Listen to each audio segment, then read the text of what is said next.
বিশ্বনবীর বিবি আম্মা জান খাদিজা জীবনেও 5 ওয়াক্তের নামাজ পড়েননি। তিনি জীবনেও 5 ওয়াক্তের নামাজ পড়েননি। চলেন এবার বলবেন নূর মোহাম্মদ সত্য বলছে না মিথ্যা বলছে? কে বলবে না ইতিহাস বলবে। এবার আপনি হাদিসের পাতাতে খুঁজতে শুরু করে দেন, খুঁজতে বলেন 5 ওয়াক্তের নামাজটা স্টার্ট হলো কখন থেকে 5 ওয়াক্তের নামাজটা চালু হয়েছে।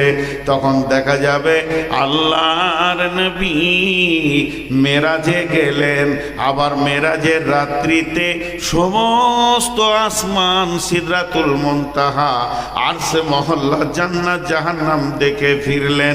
ফিরার পথে আল্লাহ বললেন, ও নবী মুহাম্মদ, আমি তোমাকে 50 ওয়াক্তের নামাজ দিলাম। সেই নামাজটা কমতে 5 ওয়াক্তে এলো। এই 5 ওয়াক্তের নামাজ নিয়ে বিশ্ব নবী যখন ফিরে আসেন, আল্লাহ বলছেন, ও নবী মুহাম্মদ, তোমার উম্মতকে বলে দিও তারা যদি 5 ওয়াক্তের নামাজই পড়তে পারে, সালাত আদায় করতে পারে, তো আমি রব 50 ওয়াক্তের নেকি দিয়ে দিব। এবার বিশ্বনবী ওখান থেকে ফিরলেন। তাহলে ওই ডেটটা কত, তারিখটা কত, সাবে মেরাজে যে গিয়েছিলেন সেই তারিখটা কত? তো আম্মা জান আয়েশা বলছেন আমি হলাম সব থেকে সৌভাগ্যবতী মেয়ে, যেহেতু আল্লাহর নবী যেদিন মেরাজ হয় আমার বিছানা থেকে হয়েছে। নবীজি আমার কাছে শুয়েছিলেন, আমার কম্বলে ছিলেন, নবীজি ছিলেন আমার বালিশে। ওই রাত্রিতে নবীজির মেরাজ হয়েছে। তার মানে বিশ্ব নবী মেরাজ হয়েছে আম্মা জান আয়েশার বিছানা থেকে, মক্কা মুকাররমা থেকে। তাহলে এখান থেকে বোঝা গেল আম্মা জান আয়েশা বলছেন আমি খাদিজাকে সতীনী হিসেবে দেখিনি, খাদিজার কথা খালি রসুলের কাছে শুনেছি। তার মানে নামাজের কথা যখন এসেছে আসমান থেকে, যেদিন থেকে 5 ওয়াক্তের নামাজটা চালু হয়েছে তার আগেই খাদিজা দুনিয়া থেকে চলে গেছেন, মারা গেছেন, পৃথিবীতে বেঁচে ছিলেন না। তার মানে যতদিন খাদিজা বেঁচে ছিলেন অতদিন 5 ওয়াক্তের নামাজ, পর্দা এগুলো আসমান থেকে আসেনি।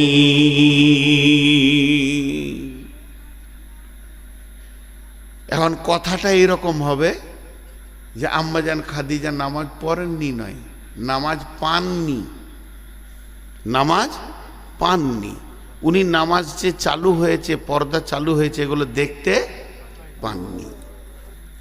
তাহলে এই আগে যে ভেজালটা শুরু হয়েছিল, প্রথম যখন বললাম যে রসুলের বিবি নামাজ পড়েনি, মনের ভিতরে যে ভেজালটা শুরু হয়েছিল, এই ভেজালটা কে দূর করলো? ইতিহাস। কে দূর করলো? ইতিহাস পরিস্থিতিকে কন্ট্রোল করে। এখন রসুলকে যে মসজিদে ঢুকতে দেওয়া হচ্ছে না, এর পেছনেও ইতিহাস আছে। সেটা মসজিদ নয়, অন্য কোনো মসজিদ নয়, তার উপর আয়াত নাজিল হয়েছে। বিসমিল্লাহির রহমানির রহিম। والذين اتخذوا مسجدا جرارا وكفرا تفريقا بين المؤمنين وإرصادا لمن حارب الله ورسوله من قبل ولا يحلفن إن أردنا إلا الحسنى والله يشهد إنهم لكاذبون। মহিলা বক্তাগুলো ছুটি হয়ে গেল নাকি? হ্যাঁ, ভালো সভাপতি ও মহিলা বক্তাগুলোকে আগে ছেড়ে দিলে, ওদের যা ছিল পেটে সব বলে দিয়ে ঘর চলে গেল। জানে শান্তিতে ঘুমাবে, ভাগ্যে জানে জালসাটা হয়েছিল। হ্যাঁ, তো এবার ইতিহাসটা শুনেন যে রসুলকে কেন আটকানো হলো। রসুল্লাহ সাল্লামের নবুয়তি জিন্দেগি যেদিন থেকে নবী হয়েছেন, যেদিন মারা গেছেন, টোটাল ছিল কতদিন? 23 বছর। ক বছর? 23 বছর। 63 বছর বয়সে মারা যাচ্ছেন, 40 বছর বয়সে নবুয়তি পেয়েছেন। এই 23 বছরটাকে আল্লাহ 2 ভাগ করেছেন। ক ভাগ? 2 ভাগ, সমানভাবে নয়। 10 থেকে 11 বছর মক্কা, আর 11 থেকে 12 বছর মদিনা। নবীজির জীবনটা 2 ভাগে ভাগ করে দিলেন। 10 থেকে 11 বছর মক্কা, আর 11 থেকে 12 বছর মদিনা মুনাওয়ারা। এর জন্য নবীজির নামে টাইটেল দেওয়া হয় নবী মক্কি, নবী মাদানী। তিনি মক্কি ছিলেন, তিনি মাদানী ছিলেন। এবার তিনি মদিনা চলে গেলেন। তো যতদিন তিনি মক্কায় ছিলেন, নবীজির শত্রু কে ছিল? এক ছিল কাফির আর এক ছিল মুশরিক। একটা ছিল কাফির আর একটা ছিল মুশরিক। মুনাফিক ছিল কিন্তু খুব দুর্বল। আর যেদিন নবীজি মদিনায় চলে গেলেন, সেই দিন নবীজির বড় জানি দুশ্মন কে হলো?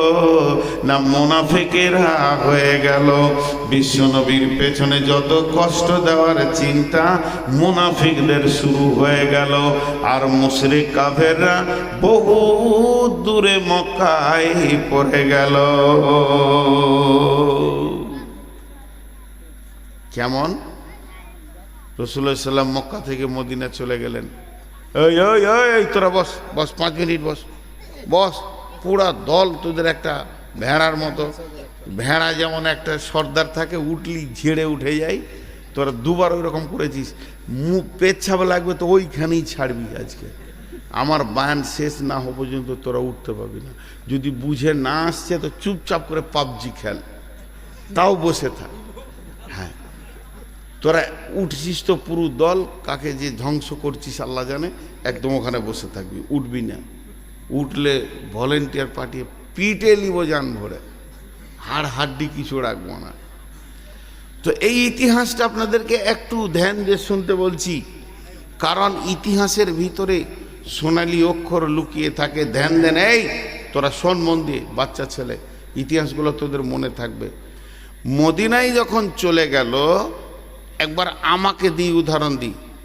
এইখান থেকে আমার বাড়ি কিছু না হলো 120-30 কিলোমিটার। তো আমাকে মারার প্ল্যান করেছে আমার গ্রামের লোক। আমি রাতে রাতে উঠে চলে এলাম সখী মোড়ে, একদম একরোলে ঢুকলাম। আর একরোলের লোক আমাকে সকালে যেই দেখে নিয়েছে, সবাই খালি হুজুর হুজুর হুজুর হুজুর। হুজুর কোথা থেকে আসলেন, কেমন আছেন, কি খাবেন, মানে আমাকে ছাড়া আর কিছুই বুঝে না। এরা একদম পাগলা হয়ে গেছে। ছেলে মেয়ে বৃদ্ধ শিশু সবাই বলেন। ছেলের বিয়ে দেবে তাও আমার সাথে পরামর্শ, মেয়ের বিয়ে দেবে তাও পরামর্শ, কাজে যাবে তাও পরামর্শ, কাজ থেকে ফিরে আসছে তো আগে হাত মুখ ধুয়ে দেখা করি, মৌলানা কেমন আছে। গোটা এলাকার মানুষ পাগলা হয়ে গেছে। সবাই সহ্য করতে পারবে? বলেন, সবাই পারবে? এরই ভিতরে এই গ্রাম ওই গ্রাম করে 3, 4, 5, 10 জন তাদের নেতৃত্ব এলাকায় চলছিল। তাদেরকে রাস্তায় দেখা হলে আর কেউ পৌঁছেও না যে চাচা কেমন আছো, কলজে জ্বলতে লাগলো। তারা ছিল মুনাফিক মদিনার। এবার দেখেন, মসজিদে রসুলকে পা দিতে দিচ্ছে না। এই ইতিহাসটা বলছি, ধ্যান দিয়ে শুনবেন, নাহলে স্লিপ হয়ে যাবে। কেউ পৌঁছে না। তো ওরা আপোষের মধ্যে জানে যে আমাদের দলে কে কে আছে, চলে গেল ওই মদিনার পাহাড়ের ধারে গোপনে মিটিং করছে। তো ওদের মধ্যে যারা জোয়ান, তারা রেগে বলছে মনে হয়েছে ওকে মেরে ছিঁড়ে ফেলে দিয়ে একদম। তো বৃদ্ধরা বলছে চুপ চুপ, এমন করে বাঁশকে কেটে তুলে ফেলবো, না থাকবে বাঁশ আর না বাঁচবে বাঁশরি। দাঁড়া, ব্যবস্থা নিচ্ছি। তোরা কি ভাবছিস? বলছে ওকে সহ্য হচ্ছে না আর দেখে। এলাকায় এত বড় উমাস্তান হয়ে গেল, কোথা থেকে এসে। বলছে ঠিক আছে, ওকে মারতে হবে। প্ল্যানটা হচ্ছে রসুলকে মারার, রসুলের জানকে শেষ করার। এই প্ল্যান চলছে। প্ল্যান করতে করতে ওদের মধ্যে বয়স্ক মানুষ বলল, বাবা শোনো, তাড়াহুড়ো করে কাজ করতে গেলে হবে না। এখন যদি ওর বিরুদ্ধে মুখ খুলবে, মানুষ ওকে নিয়ে পাগলা হয়ে আছে, তুমি চাটনিতে জুটবে না। তাহলে ওর ভিতরেই থাকতে হবে, ওর সাথেই থাকতে হবে এবং ওর গাছের জড়কে ভাঙতে হবে। এরা হলো মোনাফিক। মোনাফিকের ব্যাপারে আল্লাহর কালাম পাক বলছেন ফি দারকিল আসফাল, এরা জাহান্নামের একবারে নিচে থাকবে, এদের ওপরে থাকবে মুশরিক কাফির। তার মানে এরা এত ভয়ানক জিনিস, আপনার সঙ্গে থাকবে, খাবে, আপনাকেই মারবে, এটা বুঝতে দেবে না। এই ভয়ানক দলটা ছিল মদিনাতে, রসুলকে মারার প্ল্যান করেছে। দুটো যুবককে বললে, এই তুই আর তুই কালকে চলে যা মক্কা, ওর যেখানে জন্ম, ওর বাপের যেখানে বাড়ি ভিটা, ওই এলাকায় জিজ্ঞেস করে আইতো, দেখ কি ঘটনা ঘটে। দুজন চলে গেল মক্কা। মক্কা পৌঁছালো, যে কদিনই লাগলো, 2 দিন 10 দিন। মক্কায় পৌঁছানোর পর জিজ্ঞেস করবি কর, আবু জাহেলের ওইখানেই শুধাইছে। আগে নবী মোহাম্মদকে ছিল, বলে চিনবো না, ওকে পেলে কাটবো। রাতে রাতে পালিয়েছে ওইখান থেকে। তখন আর কলজাটা কি বড় হচ্ছে, ওরে সুবহানাল্লাহ, দুশ্মনে ঢেড়ি লেগে আছে। এত ভালো লোক আমার ওখানে, খুব বুজুর্গি বেনে গেছে, কিন্তু ওর যে দুশ্মনে ঢেড়ি লেগে আছে। দাঁড়াও, তোমরা খবর দিচ্ছি কোথা আছে, পালালে কি হবে, কোথা আছে বলে দিচ্ছি। এবার ওই 2 জন আসলো, আবার মিটিং ডাকলো, তারা গোপনে গোপনে মিটিং ডাকলো। মিটিং ডাকার পর পাহাড়ের গুহাতে আবার লুকিয়ে তারা বসে গেল। বলে বাবা, তোমাদেরকে মক্কা পাঠিয়েছিলাম, মক্কার খবর বলো। হাসতে হাসতে আনন্দে বলছে, মক্কার খবর অনেক ভালো, ওখানে ওর দুশমনের ঢেরি লেগে আছে। যদি ওদেরকে একবার মদিনাতে আসতে দেওয়া হয়, ওর দুশ্মন কি মেরে চলে যাবে, আমাদেরকে হাত দিতে হবে না, আমাদের নামে বদনাম হবে না, মার্ডার কেসের কোনো বিচার হবে না, আমাদের নামে কেসই লাগবে না। অতএব খালি মক্কার লোককে কিভাবে তারা মদিনাতে আসবে আর মদিনাতে এসে নবী মুহাম্মদকে মারবে, এই বিষয়টা চিন্তা করলেই হয়ে যাবে। এরা তো খুশি হয়ে গেল, বাহ বাহ, কাজ হয়েছে, চল। এবার কি করবে? আরে ওরা যে আসবে, কার ঘরে থাকবে, কার ঘরে থাকবে? 2-4 জন যে মারতে আসবে, যদি যার ঘরে থাকবে ও যদি দেখে লাই, হাজি ভাই আমার বাড়ি বর্ধমান, আমার দুশ্মন এলাকায় ঘুরছে, আপনারা চিনবেন না, আমার চোখে যদি এক ঝলক পড়ে তো আমি বুঝতে পারবো না যে এইখানে। তো ঠিক ওই রকম ওরা বলছে, যদি কারো ঘরে দেখে লাই, ওর আইন খুব কড়া, গর্দন উড়িয়ে দেবে। তাহলে কি করবি?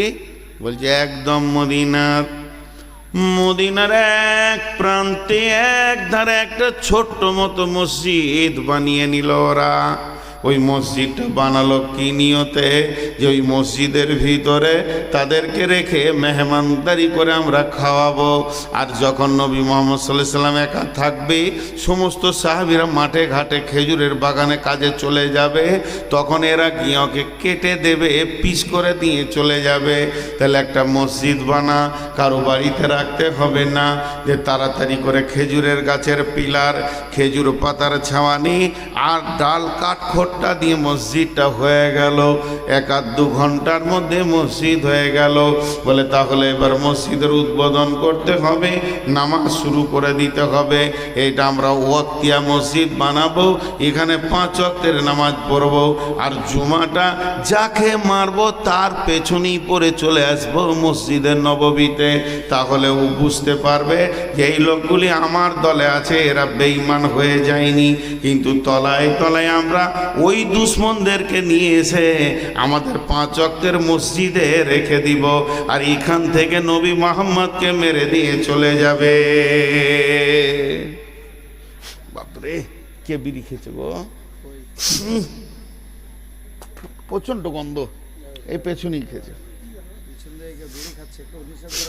আল্লাহ, আরে বাপ, তোকে কি বিড়ি এখনই খেতে মন গেল? তো লজ্জা শরম হায় ওকে ধরে নিয়ে আয় তো। হ্যাঁ খেয়েছে না? না বললে হবে না, আমার নাক রে এটা বিভৎস গন্ধ আসছে।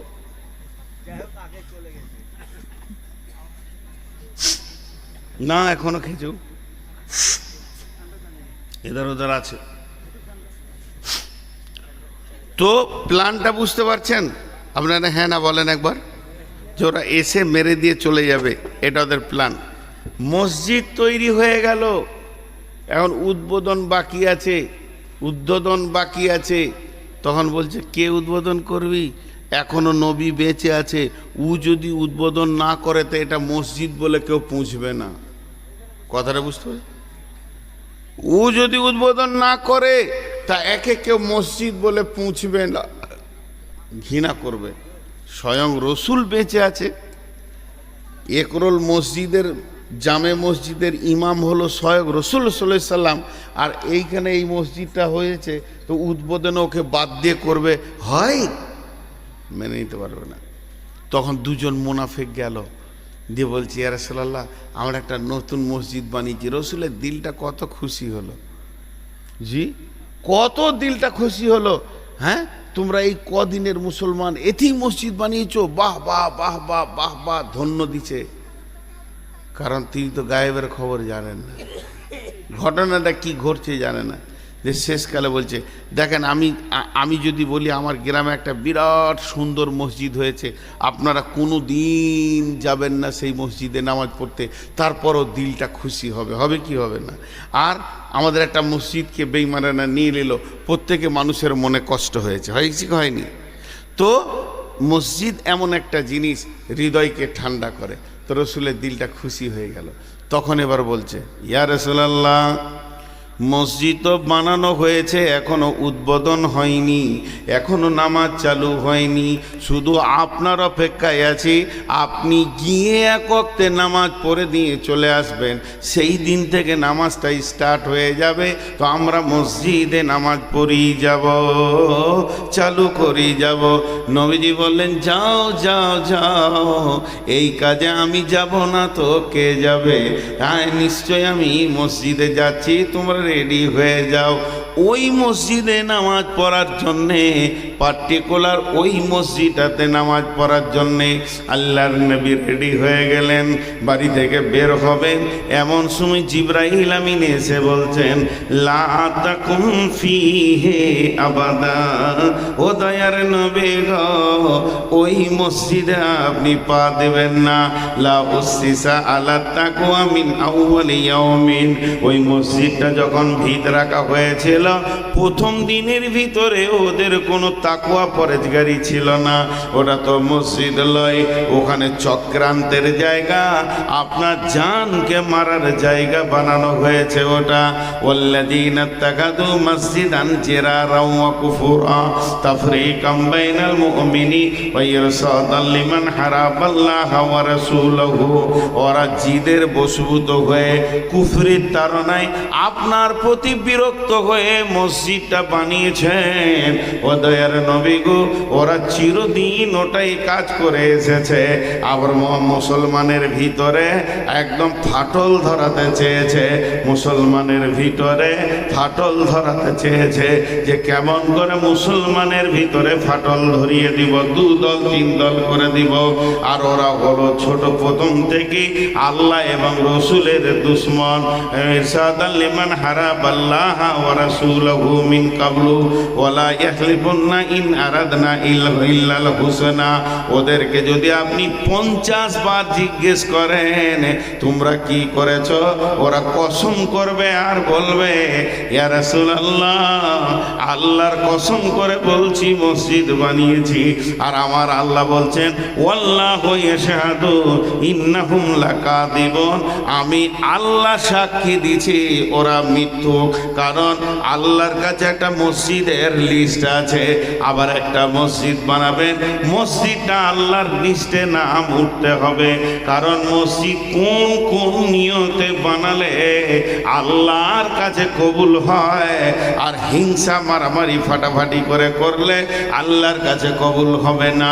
এরই জন্য আল্লাহ তাবারক ওয়া তাআলা বললেন, হে জিবরাইল আমার নবীকে আটকে দাও, ওটা আমার খাতাতে আমার নজরে মসজিদ নয়, ওটা আমার নজরে রসুলের জান মারার চক্রান্তে এবং ইসলামের ক্ষতি করা এবং মুসলমানের ভিতরে ফাটল ধরানোর জায়গা।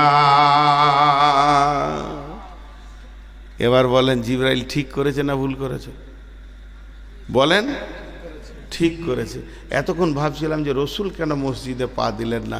জি না, আল্লাহ বললেন লা তাকুম ফিহি আবাদা, ওই জায়গায় আপনি পা দেবেন না, মানা করে দিলেন। সূরা তওবা থেকে বললাম। তো মসজিদ, এবার মেন জায়গায় আপনাদেরকে বলি, আমরা এই মসজিদটা দুতলা করার একটা প্ল্যান পরিকল্পনা শুরু হয়েছে। এটাই তো জামে মসজিদ না? অনেক দিন থেকে শুনছি মাশাআল্লাহ মসজিদটা অনেক বড় ভালো এবং সব রকমই ব্যবস্থাপনা, পেশাব পায়খানা সব হয়ে গেছে, দুতলা বাকি আছে। লোক ভাবছে হয়তো কালেকশন করছে, এবার উঠি, কিন্তু আমি মসজিদের বায়ান করছি। আহা আহা আহা, ওঠ, এই এই এই তোকে মানা করলাম না, এই ওই ছোটু বস না, ওটা গ্রুপের বাইরে, ও গ্রুপ উঠতে দেওয়া হবে না। এরা মনে মনে ভাবছে যে কালেকশন হচ্ছে তো ঘর যায়। যদি মশার কমের মতো রাস্তা ভুলে গিয়ে 3 রাত ঘুরে, তাহলে বুঝবে যে কি দোষ করেছিলাম বাপ। এক মুরব্বীকে বলছি বসেন, তো উঠে চলে গেল, আর ঢালাই রাস্তায় উঠতে গিয়ে পরে নাক থেঁতলে হাসপাতাল গেল, ঘর আর যেতে হলো না। তো আল্লাহ মাফ করুক, বেশি তাড়াহুড়ো। আমি মসজিদের কথা বলছি। এই যে মসজিদটা বানানো হচ্ছে, এই প্ল্যানের ভিতরে জিদ বা ঝগড়া থাকলে হবে না। জিদ ঝগড়া, মসজিদকে নিয়ে ঝগড়া করে কি করে না? অনেকে করে। মসজিদের ভিতরেও ঝগড়া হয়। আচ্ছা, ঝগড়া হওয়াটা খারাপ না ভালো?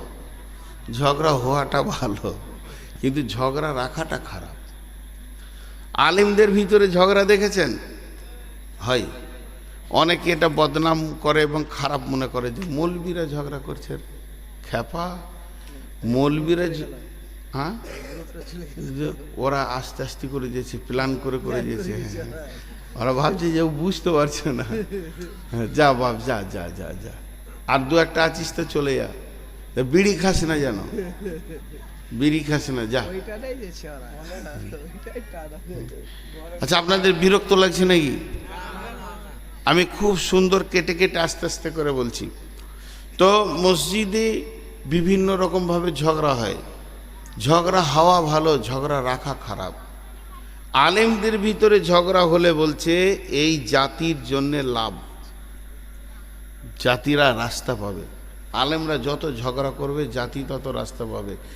যদি আলেমরা চুপ করে বসে যায়, ঝগড়া বাদ দিয়ে দেয়, তাহলে জেনে নেন জাতি জাহান্নামে চলে যাবে, রাস্তা পাবে না।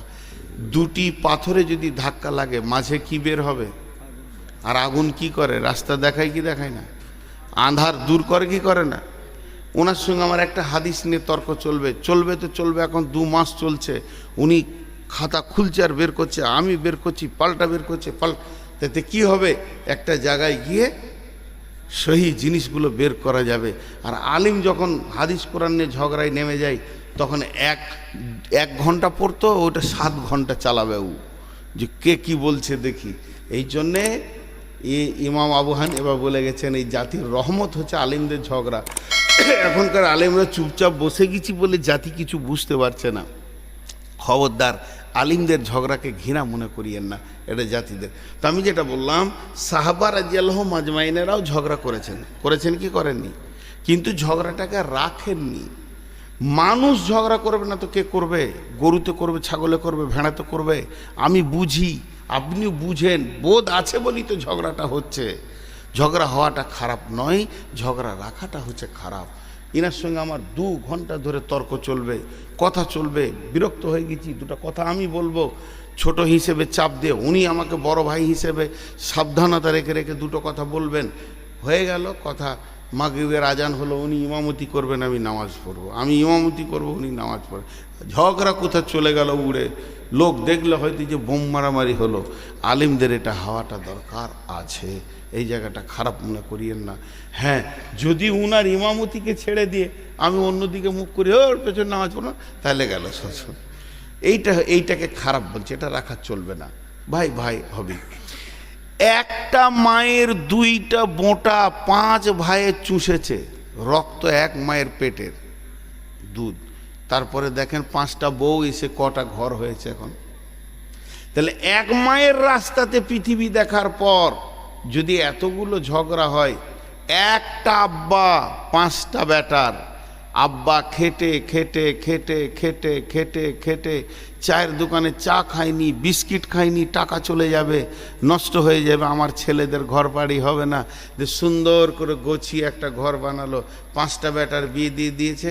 ওই ঘরের দরজা একটা ছিল, এখন কটা দরজা? হ্যাঁ, 5টা দরজা, এদিকে একটা দরজা, এইদিকে একটা দরজা, এইদিকে একটা দরজা, এইদিকে একটা দরজা। হ্যাঁ, হয় কি হয় না? আরে হ্যাঁ না বলে না? খালি একবার বউ আসলো তো রাস্তা ফাটিয়ে দিলে,